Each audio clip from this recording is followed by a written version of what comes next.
première question.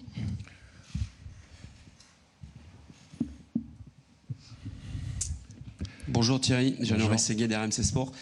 9 changements par rapport à la précédente, si j'ai bien compté. C'est quoi l'objectif? C'est de rester dans la qualité, dans la compétitivité et d'avoir la possibilité d'étendre un peu plus le vivier des espoirs? Il y a aussi la performance. Il y a des joueurs qu'on avait déjà ciblés avant et on attendait de voir si ça allait un peu durer en fait. Donc ça a duré. Je peux citer un joueur comme Loco, qui fait des bonnes prestations avec Brest. Il y a des joueurs en Allemagne, vous savez très bien c'est qui si vous avez la liste, qui sont en train de faire de bonnes performances. Puis il y a des joueurs dans notre championnat aussi, qui sont en train de faire de bonnes performances. Donc c'est juste logique. Et puis on en avait parlé avant, cette équipe de France Espoir, et ça bouge beaucoup. Quand tu es avec Léa, il y a souvent un noyau quand même assez dur qui fait qu'il y a peut-être 2 ou 3 arrivées. Mais c'est vrai qu'avec les espoirs, il y a pas mal de changements. Il y a quand même pas mal de joueurs qui sont restés. Mais après, il y a juste ce qui s'appelle être performant et montrer, et surtout dans la durée. Donc voilà, ouais, tout simplement. Merci. Bonjour Thierry. Bonjour. Malo Gusto donc va découvrir le Léa. Peut-être un mot pour lui. Je suppose que vous êtes content. Il avait été très performant sur les 2 matchs lorsque vous l'aviez dirigé. Et pour quelle raison vous avez choisi Matsima? Merci. Tout simplement, déjà bon pour Malo, content pour lui. Je pense que c'est le but. On est tous là pour que les joueurs puissent aller en A. Donc voilà, j'espère qu'il va pouvoir s'exprimer. Après, on verra ce que le patron va décider. Mais non, pour revenir avec ses prestations, malheureusement, il a pris un rouge à Chelsea. Il n'a pas pu continuer, bien sûr, avec la blessure de Reece James, qui lui a donné beaucoup de temps de jeu. Les gens en Angleterre sont assez contents de ce qu'il a pu produire. Donc voilà, c'est juste mérité, même si on sait très bien que pour pouvoir commencer quelque part, il y a souvent des blessures. Et ça arrive malheureusement pour les mecs qui sont blessés. Donc voilà, après, plus m'exprimer sur ce qui va se passer pour lui plus haut, ça c'est au coach DA d'en parler, mais franchement je suis vraiment content pour lui. Et après bon, Christian, c'est juste la continuité. Il y a une concurrence, comme vous avez pu le voir avec Magassa dans son club.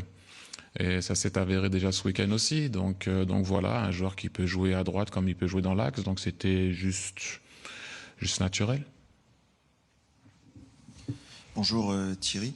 Pour prolonger la question de Jeannot, et puis celle aussi de mon collègue, tu parlais de performance. Est-ce que ça veut dire que si des joueurs ne jouent pas ou ne jouent plus en club, même s'ils font partie de tes cadres, de ton 11, c'est des joueurs qui peuvent sortir de la liste? Mais c'est ambigu parce qu'il y a des joueurs qui ont été bons avec nous, qui sont retournés dans leur club et n'ont pas eu vraiment de temps de jeu, ou très peu, ou ça a été un peu je joue pas, je joue pas, je rentre. Il ne faut pas oublier aussi qu'ils avaient été performants avec nous. Je crois que je l'avais dit, je ne sais pas si vous avez vu quand j'ai donné la liste, un joueur comme Matsima aurait peut-être pu se plaindre, puisqu'il a été aussi très bon avec nous. Mais il est rentré, il n'y a pas vraiment eu de temps de jeu, voire 0 minute, à part ce week-end, le week-end qui vient de passer. Donc voilà, c'est pas aussi facile que ça de temps en temps. C'est pas seulement aussi le temps de jeu. Il y a des joueurs qui sont venus, un joueur comme Johan qui n'était pas dans la liste au départ et qui a joué, et qui a répondu présent. Donc et tu retournes dans ton club, tu joues pas. Il y a pas mal de choses à soulever. C'est pas seulement tu n'es pas bon dans ton club ou tu ne joues pas. Il y a des choses qui ont été effectuées aussi sur les 2 matchs qu'il faut quand même aussi regarder. Après, quand tu te retrouves dans un club où tu es en concurrence avec un joueur qui joue à ton poste, c'est difficile de soulever un débat. Parce que si c'est le même poste dans ton club et il joue devant toi, c'est qu'il faut essayer de passer devant lui dans ton club déjà. Mais voilà, c'est pas aussi facile des fois. Bonjour Thierry, Samuel Piqueur de Outre-mer La Première. Dans cette équipe de France, il y a comme vous 2 joueurs originaires des Antilles.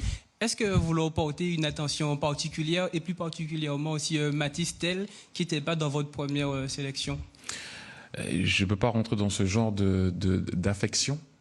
Tout le monde sait que j'ai des origines antillaises, content, fier de l'être.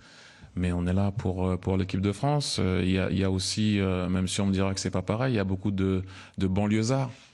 Je suis aussi originaire de la banlieue, mais c'est sûr que si maintenant je prends le sujet et je le mets de côté pour parler bien sûr de la Guadeloupe ou de la Martinique, c'est vraiment exceptionnel. Mais maintenant je ramène le sujet équipe de France, il n'y a pas vraiment d'avantage ou de faveur pour qui que ce soit. Donc voilà, c'est les performances qui parlent tout simplement.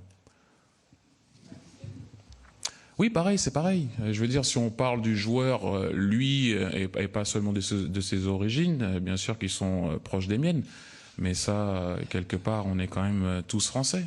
Donc voilà. Et puis, pour revenir sur les performances, pardon, et ben c'est quelqu'un qui est en train de faire quelque chose quand même d'extraordinaire au Bayern. Il aurait pu aussi marquer ce week-end. Je ne sais pas si vous avez vu l'action où il part tout seul au but et il pousse un peu trop loin sa balle. Ça aurait pu être un but aussi. Il a cette faculté de se retrouver dans des situations où, quand tu regardes bien, on va me dire oui, il avait qu'à la pousser. C'est lui qui. Oui, mais si t'es pas là, tu peux pas la pousser. C'est lui qui fait les efforts. C'est lui des fois qui rentre avant de joueurs quand même des fois il rentre avant Müller. Dans les matchs, c'est quand même quelque chose. Donc voilà, c'est tant mieux pour c'est tant mieux pour le football français. Maintenant, bien sûr qu'il y a des choses à travailler. C'est encore un jeune joueur, mais de se retrouver dans une situation où j'ai pas compté les dernières minutes de son match, mais il doit être aux alentours peut-être des 180 minutes jouées avec le Bayern, et c'est quand même aux alentours de peut-être de 6 buts, 2 passes. Donc il est impliqué sur 8 buts sans vraiment être titulaire. C'est quand même quelque chose à voir, et donc on voulait le voir, donc à lui de saisir sa chance, tout simplement. Oui, bonjour Thierry, Julien Fourmont, Radio France. Parmi les joueurs rappelés, il y a Marnès Akliouche qui revient. Est-ce que vous pouvez nous dire un peu quel est son profil, qu'est-ce qui vous plaît chez lui et comment il est au sein du groupe? Voilà, merci beaucoup. Tout simplement, c'est pas toujours évident de rentrer dans ce genre de discussion ciblée, parce que les gens vont dire vous parlez de lui, mais on va essayer d'être honnête et assez ouvert avec vous. Ce qui m'impressionne le plus avec Marnès, c'est la façon dont il presse, la façon dont il veut toujours la balle, son activité, son envie, son intention. Je parle pas après des qualités du joueur qui sont énormes, notamment se tourner, aller vers l'avant, faire la dernière passe, tirer du droit. On sait très bien que c'est peut-être pas son pied préféré, mais il le fait quand même. Ce qui m'impressionne, c'est son travail aussi quand il n'a pas la balle.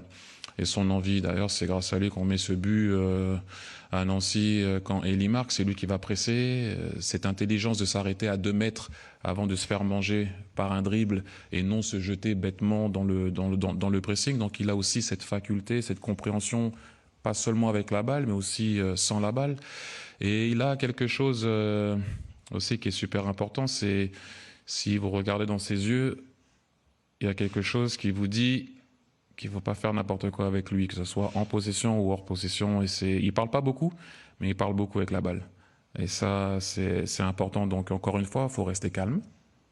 Il va falloir qu'il travaille. Et à chaque fois qu'il a eu une chance à Monaco cette année, il a essayé de montrer quelque chose. Maintenant, il va falloir se battre avec les Golovin. Monaco tourne bien, donc c'est pas toujours évident pour lui aussi.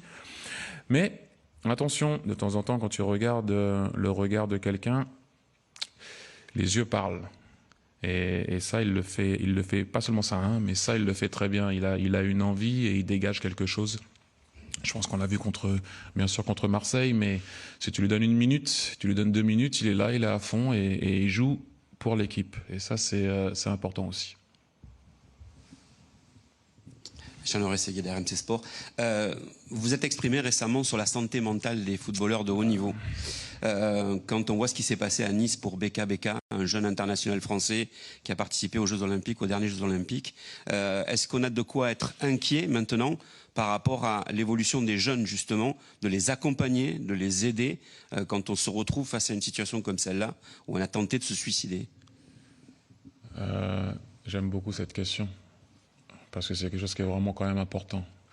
Alors on parle de jeunes, bien sûr, mais je pense qu'on est tous là dans la salle, on a tous nos problèmes. On est là, vous faites votre travail, je fais mon travail, tout le monde pense que ça va, peu importe le niveau de société. Et on a tous des problèmes. Des problèmes que tu as des fois du mal à digérer, que des fois tu caches, que tu montres un peu de sûreté or que c'est pas vraiment le cas, t'es pas vraiment sûr. Et de temps en temps, comme je dis bien souvent, le cerveau a un pouvoir énorme sur l'être humain. C'est quand même ce qui nous contrôle. Donc c'est pas évident. Donc bien sûr, on parle de jeunes, mais à tous les niveaux. Que ce soit dans le sport ou dans la vie. C'est vrai que maintenant, c'est plus trop tabou de dire que j'ai peur. C'est plus trop tabou de dire que, en fait, là, je suis pas bien, je pense que je devrais pas jouer parce que mentalement, je suis pas bien, il faudrait que j'ai une petite pause pour pouvoir. C'est vrai qu'avant, à notre époque, si tu dis à quelqu'un, j'ai peur, ça passe pas très bien, le message, il passe pas très bien. Et puis, comment aussi c'est véhiculé? À un moment donné, si tu montres aussi de la vulnérabilité, si en face de toi, on te ne montre pas d'empathie, tu te renfermes, tu n'en parles pas, tu sais pas où aller, t'as honte. Alors que c'est pas une honte, mais le premier réflexe que tu as, c'est que t'as honte. C'est comme quand tu pleures. Je dis bien souvent, le premier truc qu'on dit, c'est excusez-moi. C'est une émotion. Pourquoi tu t'excuses si tu pleures? Mais tu vas te cacher ou soit tu t'excuses ou soit t'as honte. Alors que c'est pas du tout honteux, mais c'est vrai que maintenant on est arrivé quand même dans une situation où ça devrait être quand même mieux géré, que ce soit pour les jeunes ou l'athlète de haut niveau qui arrête sa carrière. Je parle de l'athlète maintenant, parce que c'est pour ça que j'ai parlé un peu de tout le monde, parce qu'il n'y a pas que le foot et les sportifs dans la vie. Il y a beaucoup de personnes qui souffrent de ça, quel que soit le niveau.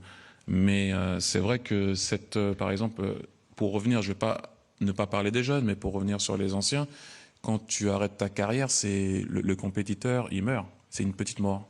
Et on ne t'apprend pas à mourir. Donc c'est pas toujours facile à véhiculer. Il y en a, ils partent dans certaines choses. Je vais pas les énumérer. Ça peut être, enfin bref, peu importe dans quoi tu peux t'évader. Et c'est pas toujours évident. Donc oui, avoir cet accompagnement assez tôt. Mais quand tu formes quelqu'un pour devenir entre guillemets un tueur, un joueur de haut niveau, tu lui apprends pas l'échec. Et quand tu fais face à l'échec et quand tu n'étais pas loin du Graal,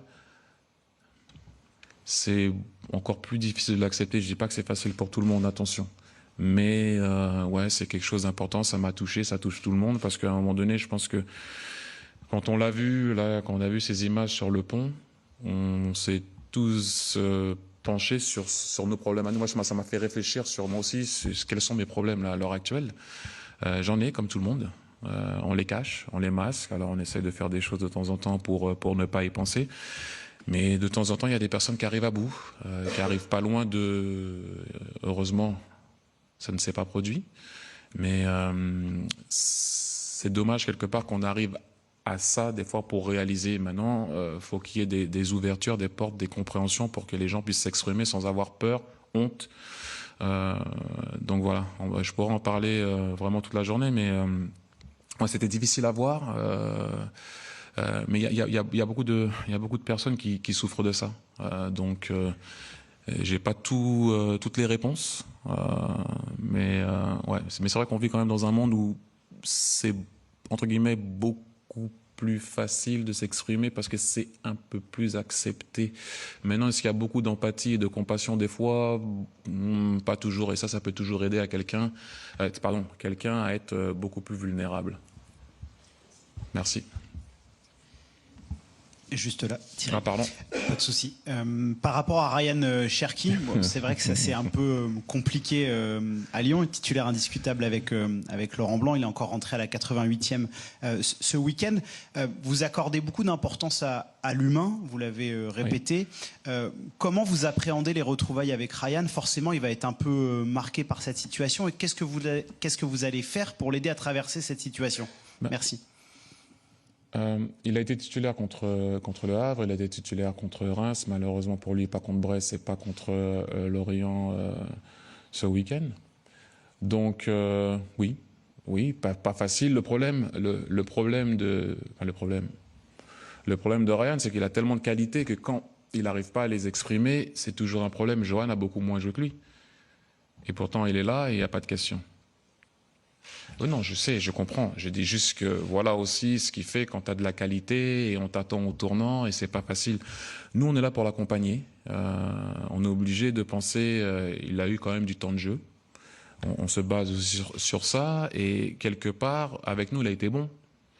Donc, on n'est pas dans la sanction de dire t'es là-bas, t'as pas été bon. Johan aussi a été bon, il est revenu. Le seul, comme je disais tout à l'heure, Kristin pouvait venir pour faire un petit débat. Mais sinon, franchement, je pense pas à ça. Encore une fois, la dernière fois, j'ai dit, il me semble, si je me mets dans la peau des supporters de Lyon, je me poserai des questions. Mais je suis pas supporter de Lyon. Bien sûr, respect pour tout le monde. Hein, donc voilà, on va essayer de voir comment il va arriver, essayer de reprendre notre train-train. Encore une fois, il y a juste eu un match de qualification, un match amical. On va pas non plus s'enflammer, mais essayer de continuer à faire ce qu'il y a à faire, voir comment les joueurs vont s'entraîner et voir qui va commencer en Bosnie. Comme je dis bien souvent, la vérité de septembre, c'est pas celle d'octobre. Ça sera pas non plus celle de, comme vous avez pu le voir, avec les changements, peut-être celle aussi de novembre. Donc voilà, mais on essaye de revenir en fait groupe France Espoir et nos règles, notre vie, notre façon de jouer et malheureusement, comme je dis bien souvent, il y a lui qui arrive aussi comme ça, il y en a d'autres qui arrivent comme ça parce qu'ils ont un peu moins de temps de jeu, parce qu'ils ont été peut-être un peu moins bons. Il y en a qui arrivent bien, premiers de leur championnat, surprise. Donc voilà, c'est tout ça il faut gérer. Après, je peux comprendre, hein, c'est vrai que c'est Ariane, donc il y a toujours une discussion. Bonjour Thierry, ici Henri Ignacia de Canal+, Infosport+. On a parlé un petit peu tout à l'heure avec Didier Deschamps sur le rôle de latéraux, pistons, et les difficultés qu'il y a d'avoir des vrais spécialistes formés à ce poste-là potentiellement en France. Est-ce qu'on a une idée de pourquoi ça n'attire pas forcément, ou on n'y a pas assez de joueurs formés potentiellement à ce poste-là? Et est-ce qu'il y a un truc à dire aux jeunes que ça peut être utile dans une équipe? Tout est utile, que ce soit pistons, latéraux, sentinelles, peu importe. Après, des fois, il y a des générations où il y a un peu moins de joueurs à certains postes.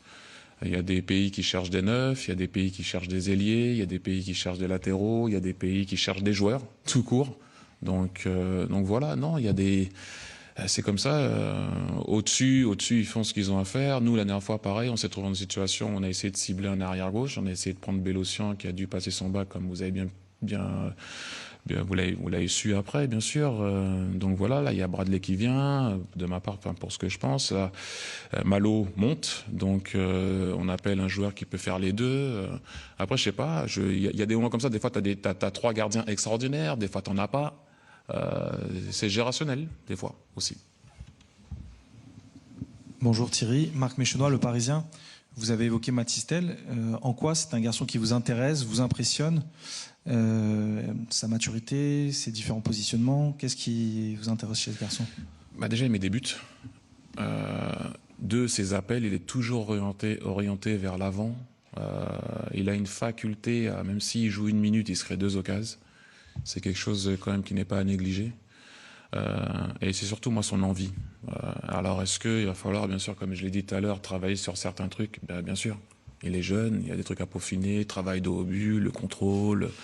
Mais il y a un truc qui est vraiment clair, que quand il rentre dans un match, vous le voyez.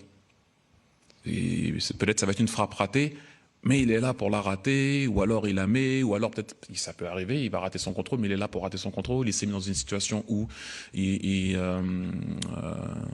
il peut faire quelque chose. D'ailleurs, le match je pense contre Leipzig, il rentre à la mi-temps, si je fais pas d'erreur, où justement, il se retrouve dans une situation où il n'a pas marqué, mais son envie, il a fait reculer la défense, c'est des appels en profondeur, à répétition, le pressing. Donc il a déjà ce que tu dois des fois dire à un joueur. Faut presser, faut faire les courses dans le dos de la défense. Il faut être dur au mal. Après, le reste peut toujours se travailler dans les deux sens, hein, le pressing. Mais il a déjà en général ce que tu dois dire à l'attaquant. Va presser, part en profondeur. Donc il a ça. Et aussi les buts. Donc c'est quand même assez impressionnant en si peu de temps, surtout au niveau des minutes.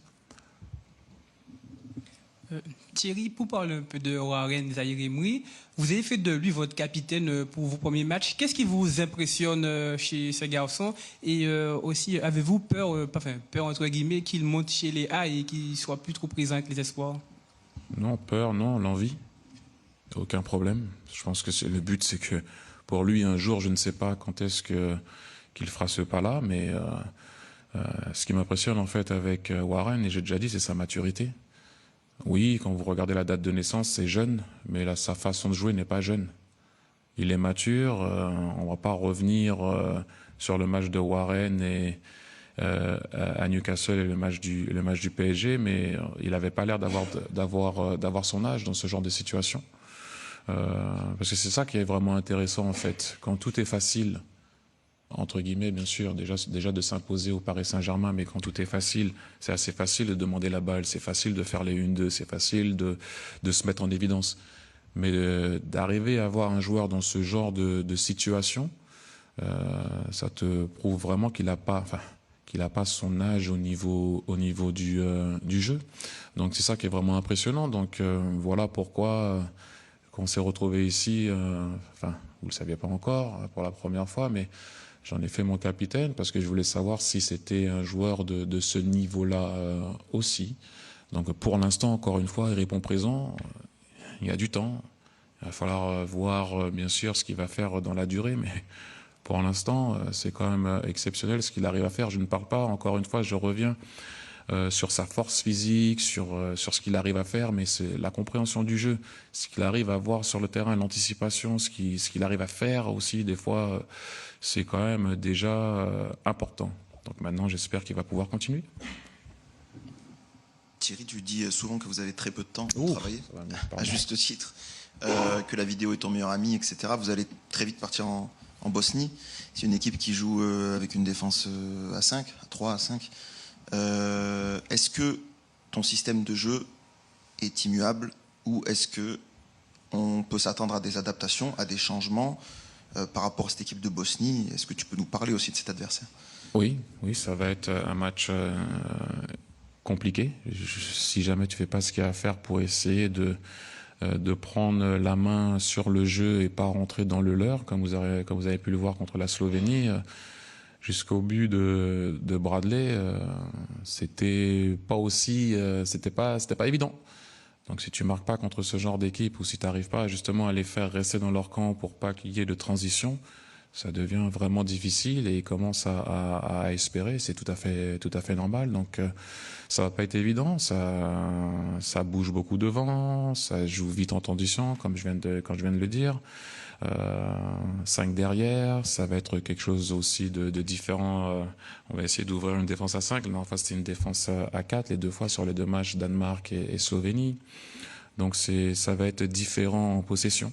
Ça, c'est clair. On va regarder, bien sûr, avec le staff si on va rester pareil hors possession. Mais en possession, il va falloir faire des choses différentes parce que tu n'ouvres pas de la même façon un 4-4-2, voire un 5-3-2 ou 5-2-1-2, peu importe comment ils vont jouer. Donc, il va falloir travailler là-dessus et essayer, bien sûr, de créer des supériorités numériques sur le terrain pour leur créer des problèmes. Donc c'est ce qu'on va essayer de travailler sur les jours qui restent avant le match de la Bosnie. Et on va prendre la dernière question avec Baptiste Després. Bonjour Thierry. Bonjour. Certains joueurs, entraîneurs un peu tirent la sonnette d'alarme par rapport aux cadences infernales des matchs tous les 3 jours. Didier en parlait tout à l'heure. Ouais. Quand vous voyez qu'on va avoir une Coupe du Monde 2030 sur 3 continents, 6 pays, qu'est-ce que ça vous inspire, vous ? Franchement, il y a toujours cet éternel débat, c'est que dans ce genre de situation, les coachs des sélections ou alors en club ne sont pas souvent concertés. Donc